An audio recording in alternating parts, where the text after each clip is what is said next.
മിശിഹായിൽ ഏറ്റവും സ്നേഹിക്കപ്പെട്ട പ്രിയ സഹോദരി സഹോദരന്മാരെ, നമ്മുടെ കർത്താവിൻ്റെ പീഡാനുഭവ രഹസ്യങ്ങളെ പ്രത്യേകമായിട്ട് ധ്യാനിക്കുന്ന വലിയ നോമ്പ് കാലത്തിലൂടെ നമ്മളെല്ലാവരും കടന്നു പോവുകയാണ്. സാർവത്രിക സഭയിൽ നോമ്പാചരിച്ചും കുരിശിൻ്റെ വഴികൾ നടത്തിയും പീഡാനുഭവ ധ്യാനങ്ങളിൽ പങ്കുചേർന്നും പരിഹാര പ്രവർത്തികൾ ചെയ്തുമെല്ലാം ഈ നോമ്പുകാലം ധന്യമാക്കുവാൻ എല്ലാവരും ശ്രദ്ധിച്ചുകൊണ്ടിരിക്കുകയാണ്. അതിൻ്റെ ഭാഗമായിട്ട് തന്നെയാണ് ഈ നോമ്പുകാല ചിന്തകൾ എന്ന ഓൺലൈൻ പ്രോഗ്രാം, വചന വിചിന്തന പ്രോഗ്രാം നമ്മൾ നടത്തുന്നത്. നമ്മൾ പ്രത്യേകമായി വിചിന്തന വിഷയമായി സ്വീകരിക്കുന്നത് വിശുദ്ധ യോഹന്നാൻ്റെ സുവിശേഷം 14-ാം അധ്യായം 1 മുതൽ 7 വരെയുള്ള വാക്യങ്ങളാണ്. അത് ഇപ്രകാരമാണ്: ഈശോ അരുളി ചെയ്തു, നിങ്ങളുടെ ഹൃദയം അസ്വസ്ഥമാകേണ്ട, ദൈവത്തിൽ വിശ്വസിക്കുവിൻ, എന്നിലും വിശ്വസിക്കുവിൻ. എൻ്റെ പിതാവിൻ്റെ ഭവനത്തിൽ അനേകം വാസസ്ഥലങ്ങളുണ്ട്. ഇല്ലായിരുന്നുവെങ്കിൽ നിങ്ങൾക്ക് സ്ഥലമൊരുക്കുവാൻ പോകുന്നുവെന്ന് ഞാൻ നിങ്ങളോട് പറയുമായിരുന്നോ? ഞാൻ പോയി നിങ്ങൾക്ക് സ്ഥലമൊരുക്കി കഴിയുമ്പോൾ ഞാൻ ആയിരിക്കുന്നിടത്ത് നിങ്ങളും ആയിരിക്കേണ്ടതിന് ഞാൻ വീണ്ടും വന്ന് നിങ്ങളെയും കൂട്ടിക്കൊണ്ടുപോകും. ഞാൻ പോകുന്നിടത്തേക്കുള്ള വഴി നിങ്ങൾക്കറിയാം. അപ്പോൾ തോമസ് പറഞ്ഞു, കർത്താവേ, നീ എവിടേക്ക് പോകുന്നുവെന്ന് ഞങ്ങൾക്ക് അറിഞ്ഞുകൂടാ, പിന്നെ വഴി ഞങ്ങൾ എങ്ങനെ അറിയും? ഈശോ അരുളി ചെയ്തു, വഴിയും സത്യവും ജീവനും ഞാനാകുന്നു.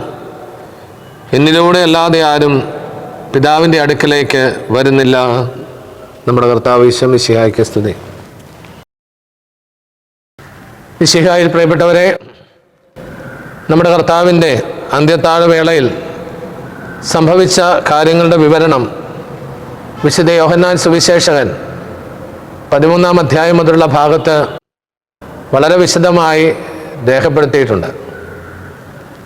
ആ ഒരു വിവരണത്തിൻ്റെ ഭാഗമാണ് നമ്മളിപ്പോൾ വായിച്ചു കേട്ട സുവിശേഷ ഭാഗം. ഈശോ അന്ത്യത്താഴ വേളയിൽ ശിഷ്യന്മാരുടെ പാദങ്ങൾ കഴുകുന്നതിന് മുമ്പ് അവരോട് സംസാരിച്ചതായ കാര്യങ്ങളും അവിടുന്ന് നടത്തിയ മധ്യസ്ഥ പ്രാർത്ഥനയുടെ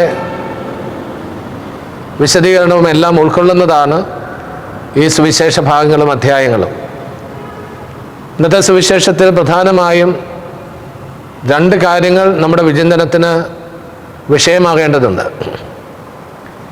ഈശോ തൻ്റെ ശിഷ്യന്മാരോട് തനിക്ക് സംഭവിക്കാനിരിക്കുന്ന പീഡാസഹനത്തെക്കുറിച്ച്, മരണത്തെക്കുറിച്ചെല്ലാം പറഞ്ഞു കഴിഞ്ഞപ്പോൾ, അവിടുത്തെ വേർപാടിനെക്കുറിച്ച് പറഞ്ഞു കഴിഞ്ഞപ്പോൾ ശിഷ്യന്മാരെല്ലാവരും അത് കേട്ട് അസ്വസ്ഥരായിത്തീരുന്നു. അവരുടെ ഈ അസ്വസ്ഥത, ഹൃദയത്തിൻ്റെ അസ്വസ്ഥത അവരുടെ മുഖഭാവത്തിൽ തെളിഞ്ഞു വന്നു. അതുകൊണ്ട് തന്നെ ഈശോയ്ക്ക് അത് മനസ്സിലായി. അവരെല്ലാവരും അതീവ ദുഃഖിതരായിത്തീരുന്നത് ഈശോ കണ്ടു.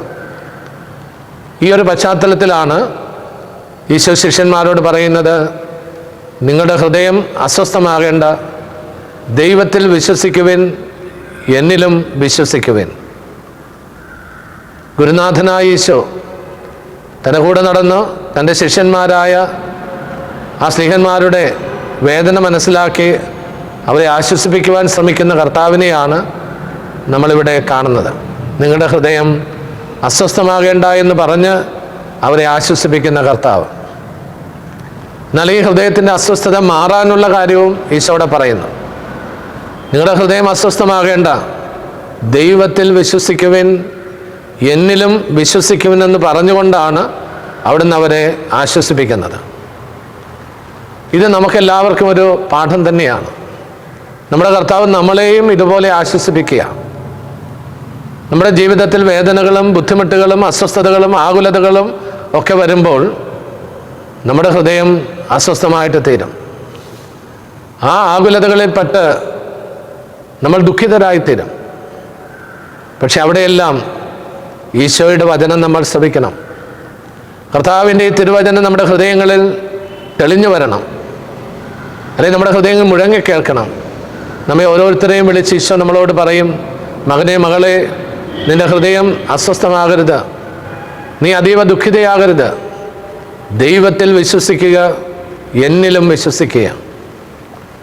ഇവിടെ ഈശോ പറയുന്ന വാക്യത്തിന് വളരെ ആഴമായ അർത്ഥമുണ്ടെന്ന് വേദപണ്ഡിതന്മാർ പറയുന്നു. ഈശോ പറഞ്ഞത് ദൈവത്തിൽ വിശ്വസിക്കുക, എന്നിലും വിശ്വസിക്കുക. അവിടെ ഉപയോഗിച്ചിരിക്കുന്ന വാക്ക് വിശ്വസിക്കുക എന്നത് മലയാളത്തിൽ നമുക്കറിയാം ലാറ്റിനിലെ 2 വാക്കുകൾ ഉപയോഗിക്കുന്നുണ്ട് വിശ്വാസം എന്ന യാഥാർത്ഥ്യത്തെ വെളിപ്പെടുത്താൻ. ക്രേദരെ എന്ന് പറയുന്നൊരു വാക്കുണ്ട്, ടു ബിലീവ്. രണ്ടാമത്തതാണ് ഫിദേരെ എന്നൊരു വാക്ക്. അത് ലത്തീൻ വാക്കുകളാണ്, 2 ലത്തീൻ വാക്കുകളാണ്. ടു ഹാവ് ഫെയ്ത്ത് എന്നുള്ള വാക്കാണത്. അപ്പോൾ അതിൻ്റെ രണ്ടിൻ്റെയും അർത്ഥത്തിന് അല്പം വ്യത്യാസമുണ്ട്.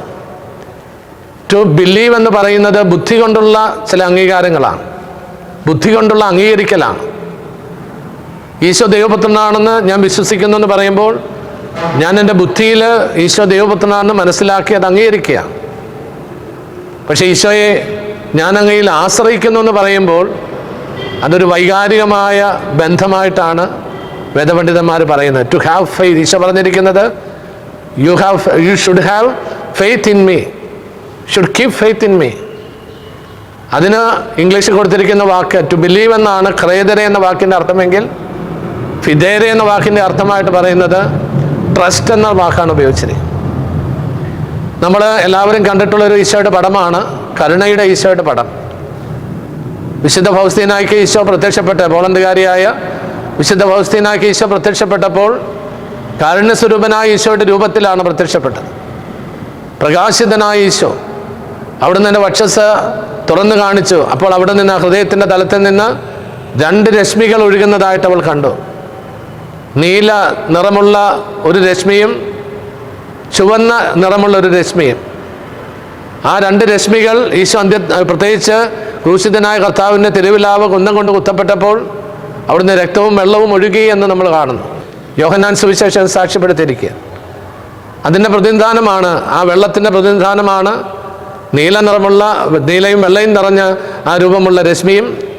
അവിടുത്തെ രക്തത്തിൻ്റെ പ്രതീകമാണ് ചുവന്ന രശ്മിയുമെന്ന് വ്യാഖ്യാനം വന്നു. കുറച്ചുകൂടി ദൈവശാസ്ത്രപരമായിട്ട് പറഞ്ഞാൽ അത് നമ്മുടെ കർത്താവിൻ്റെ ഹൃദയത്തിൽ നിന്നൊഴുകുന്ന 2 പ്രസാദവരങ്ങളാണ്. ശുദ്ധീകരണ വരപ്രസാദവും ശക്തീകരണ വരപ്രസാദവും എന്നിങ്ങനെ സാങ്ക്ടിഫയിങ് ഗ്രേസ് ആൻഡ് എംപവറിങ് ഗ്രേസ്. ആ 2 കൃപകളെക്കുറിച്ചാണ് ആ 2 രശ്മികളായിട്ടും ആത്മീയ പിതാക്കൾ വ്യാഖ്യാനിക്കുന്നുണ്ട്. പക്ഷെ അതിൻ്റെ അടിയിൽ ഈശോ ഫൗസ്തീനായോട് പറഞ്ഞു, നീ എൻ്റെ രൂപം, നീ കാണുന്ന ഈ രൂപം നീ വരപ്പിക്കണം. വരപ്പിച്ചിട്ട് അതിൻ്റെ അടിയിൽ ഇപ്രകാരം എഴുതണമെന്ന് പറഞ്ഞു, Jesus I trust in you. ഇങ്ങനെ എഴുതി വയ്ക്കാനാണ് ഈശോ പറഞ്ഞത്. അതനുസരിച്ചാണ് ഫൗസ്തീന പടം വരപ്പിച്ചു കഴിഞ്ഞപ്പോൾ അതിൻ്റെ അടിയിൽ ഇപ്രകാരം എഴുതാൻ പറഞ്ഞു, Jesus I trust in you. അവിടെ ഈശോ പറഞ്ഞത് ഈശോയെ ഞാൻ അങ്ങയിൽ വിശ്വസിക്കുന്നു, Jesus I believe in you എന്ന് പറയാനല്ല ഈശോ പറഞ്ഞത്. മറിച്ച് ഈശോയെ ഞാൻ അങ്ങയിൽ ആശ്രയിക്കുന്നു, പ്രത്യാശിക്കുന്നു, ശരണം വയ്ക്കുന്നു എന്ന വാക്കുകളാണ് അതിൻ്റെ അർത്ഥം. Jesus I trust in you. അപ്പം ഈശോയിൽ നമുക്കൊരു ശരണം വേണം, ദൈവത്തിൽ നമുക്കൊരു ശരണം വേണം, ഒരു കോൺഫിഡൻസ് വേണം.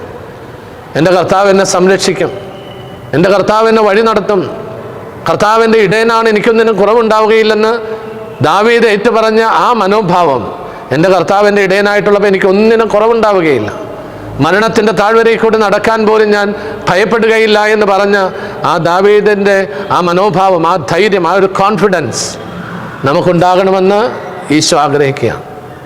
അതാണ് ഈശോ ശിഷ്യന്മാരോട് പറഞ്ഞത്, have trust in God and have trust in me.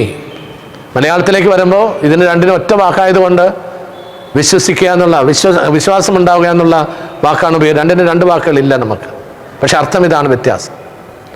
അപ്പം നമ്മുടെ ജീവിതത്തിൽ ഒത്തിരിയേറെ ദുഃഖങ്ങൾ വരും. ചില നിമിഷങ്ങളിൽ നമ്മൾ തളർന്നു പോകും. എത്ര ശക്തരാണെങ്കിലും ചില പ്രശ്നങ്ങൾ വന്നു കഴിയുമ്പോൾ, അസ്വസ്ഥതകൾ വന്നു കഴിയുമ്പോൾ, നമ്മുടെ ഉറപ്പുകൾ നഷ്ടപ്പെട്ട് കഴിയുമ്പോൾ, എല്ലാം കൃത്യമായിട്ട് പോകുമെന്ന് കരുതിയിരിക്കുമ്പോൾ പെട്ടെന്ന് അതിനൊരു ഡിവിയേഷൻ വരുന്നു, ഡ്രിഫ്റ്റിംഗ് വരുന്നു, നമ്മൾ ഉടനെ തളർന്നു പോകും, അസ്വസ്ഥരാകും. പ്രതീക്ഷിക്കാത്ത വിധത്തിൽ കാര്യങ്ങൾ വരുമ്പോൾ അസ്വസ്ഥരാകും. പക്ഷെ അവിടെ ഈശോ പറയുന്ന വചനം നമ്മൾ കേൾക്കണം, have trust in God and have trust in me. ദൈവത്തിൽ ആശ്രയിക്കുക, എന്നിലും ആശ്രയിക്കുക.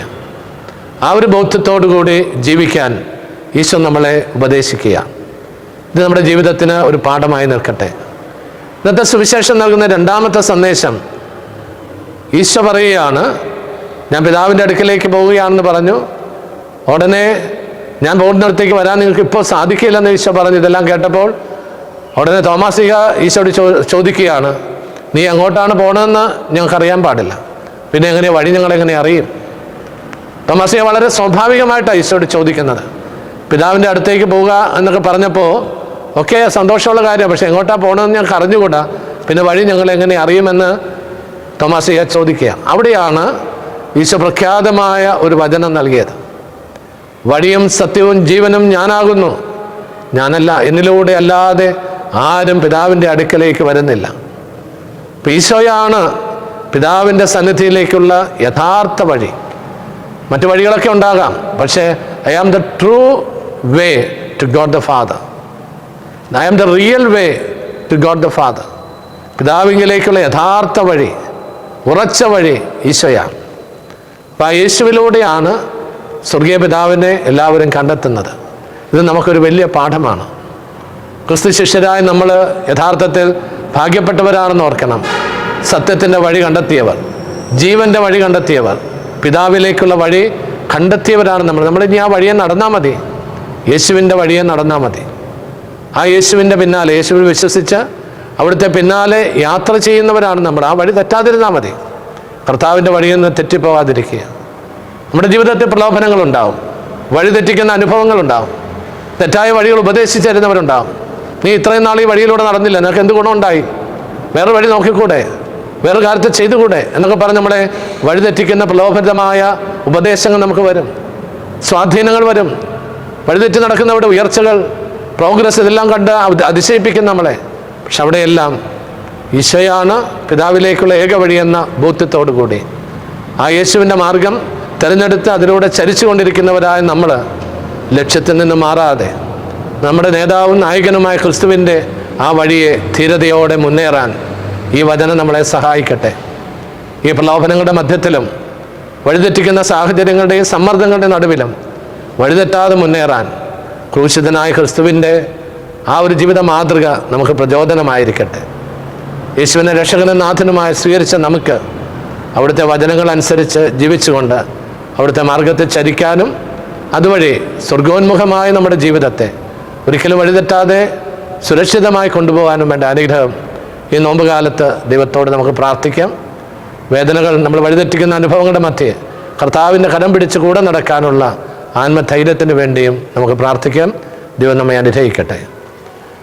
ഒരു നിമിഷം നമുക്ക് കണ്ണുകളടച്ച് വഴിയും സത്യവും ജീവനുമായ ആ യേശുവിൻ്റെ സാന്നിധ്യം നമുക്ക് അനുഭവിക്കാം.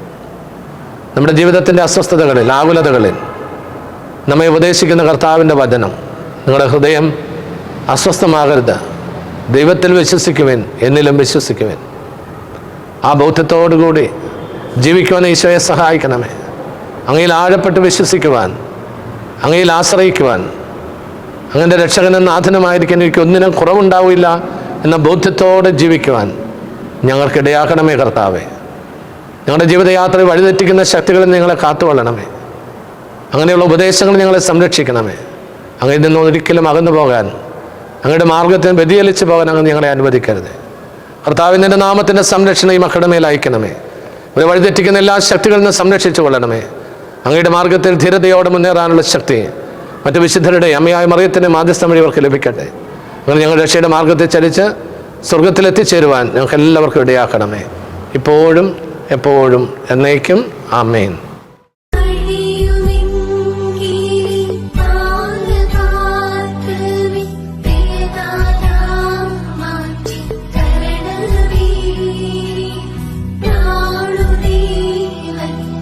So